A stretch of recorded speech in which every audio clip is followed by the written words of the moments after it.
My mother was unhappy with her marriage, but I never thought it would lead to her eating out Santa Claus. It was goo, all over the walls, not just white but red too. As a toddler, I had never understood why Mommy was ashamed of me. Of course, she wasn't my real parent, but the innocent mind of a 6-year-old saw no difference. My stepmother evidently saw many. After Dad's remarriage, my stepmother had gotten to work keeping me out of sight while she was in the house. That meant that the school year saw me go straight upstairs to my room after school, while the summer was even more dreadful. Never would I go to the beach or amusement park like the other kids in my grade. The one thing I truly had to look forward to during those dark times was the daily visits from Dad to my room. Dad posed an extremely unpredictable figure. The few times I chanced to glance from the top of the stairwell at the procession of guests who filled our living room every weekend, Dad was the fidgety, unconfident man in the corner, while my stepmother would act the host.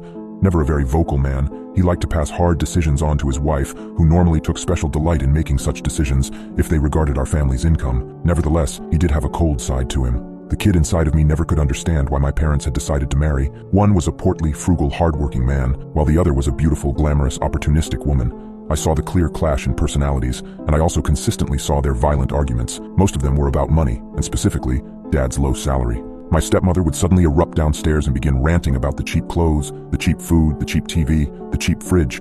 "Melissa, everything's gonna be all right," Dad would say. "You know that. What's the real problem here?" The conflict would usually end there. Then I could finally go to sleep without having to cower in bed, bracing myself for the next shout. But one summer when I was 8, my stepmother went too far. After Dad's usual reassuring line, she added, "What about that project, Harold?" A moment's silence. "You said that damn project would get you a promotion and a raise, and God knows I need it. What do you think I married you for?" In the coldest voice I had ever heard, Dad interrupted, "Stop there, Melissa. You don't want to go any further than that." And that was the end of that. Dad no longer seemed the jolly, good-natured man I had known before, but the arguments subsided after that summer, and things actually looked to be on the up. By Thanksgiving, the decrease in fights between my parents had been made up for by some quality family time, as Dad called it. My stepmother would stop groaning every time she caught sight of me. We even started having meals together, and that year, we had our first family Thanksgiving. Caught up in the abrupt changes, I even started calling her Mommy at times.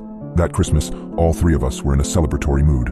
Dad had strung up some Christmas lights around the house, and Mom had fixed up the most delicious Christmas Eve dinner. We'd played some board games and watched TV together until Mom sent me upstairs at exactly 9 p.m. I had a hard time falling asleep that night. I'd seen the one massive present under the tree, and I knew for sure that it had to be that mega-sized action robot I'd pointed out at the mall. Also, Dad had kept some Christmas carols blaring on the radio downstairs so that every effort to let my dreams consume me utterly failed. I forced my eyes closed. I counted sheep. I slipped my head between my pillows.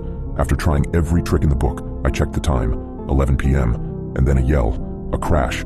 A dull thud echoed from my parents' bedroom. "Dad? Mom?" I called out. Stepping carefully out of my room, I was met by an empty, dark hallway. Creeping down towards my parents' bedroom, I made to open the bedroom door as quietly as possible. I nearly froze. A ragged-looking man, dark-haired and sinister, crashed into me as he rushed out of the room. As he turned to look down at me, I noticed his shirt, shining red and still wet. Who are you?" I asked. You, but Melissa said," the man stuttered. At last he seemed to reach comprehension. "But you must be George, no?" I nodded yes. "Ho ho ho," he cried enthusiastically. "I've come here from the North Pole with all your presents. I know you've been a good boy this year, but if you want to keep it up, you'd better get into bed while I fill up your stocking, okay?" I wasn't a good boy that night. After I'd closed my bedroom door behind me and heard the man step slowly downstairs, I walked down the hallway, past my parents' bedroom, past Dad, who was lying bloodied inside of it, and silently down the stairs. And then, as Michael Jackson sang from the radio still blaring, I saw Mommy kissing Santa Claus. Suddenly, Mommy pulled away from Santa. "You should leave now. He'll wake up again soon." Santa simply nodded, an inscrutable expression on his face, before making his way to the door.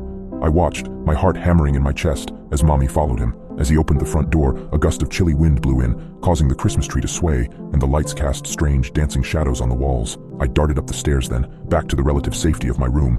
Yet, a nagging curiosity propelled me to return, to find out what had just transpired. So I crept down once more, towards the living room, where Mommy stood alone, staring at the Christmas tree. Suddenly, she turned to the spot where I was hiding. My heart nearly stopped. But instead of revealing me, she simply stared, her eyes full of an emotion I couldn't decipher. A mixture of fear, guilt, and something else I couldn't put my finger on. "You didn't see anything tonight, George," she whispered, her voice barely audible above the soft music still playing from the radio. She seemed to be talking to herself rather than me. "You saw nothing." I retreated upstairs, not understanding but accepting her words. As I laid in bed, my mind spun with questions. Questions about the stranger dressed as Santa, about the blood on Dad, about Mommy's actions. I couldn't wrap my young mind around it. Suddenly, I heard a rustling sound coming from the end of my bed. Sitting up, I strained to see in the dim light. A soft glow began to emanate from beneath my bed, illuminating a small, ornate box that hadn't been there before. I reached out tentatively, pulling it into the light. The box was beautiful, adorned with sparkling gems and intricate carvings. As I opened it, a sweet yet chilling melody filled the room. A tiny, perfectly crafted Santa figure, identical to the man who had just left our house, rotated slowly to the music. Just as the melody reached its peak, a chilling whisper echoed around the room. "It's not over yet, George." I froze, staring wide-eyed at the box, as a shiver ran down my spine. Who whispered that? Where did it come from? All I knew was that this Christmas would change everything. But how? I could only wait and wonder as I lay in my bed, the eerie melody from the music box lulling me into a restless sleep. My dreams that night were filled with red suits, blood, and unsettling jingles that seemed to whisper, "Santa will return, and I think you'll be next."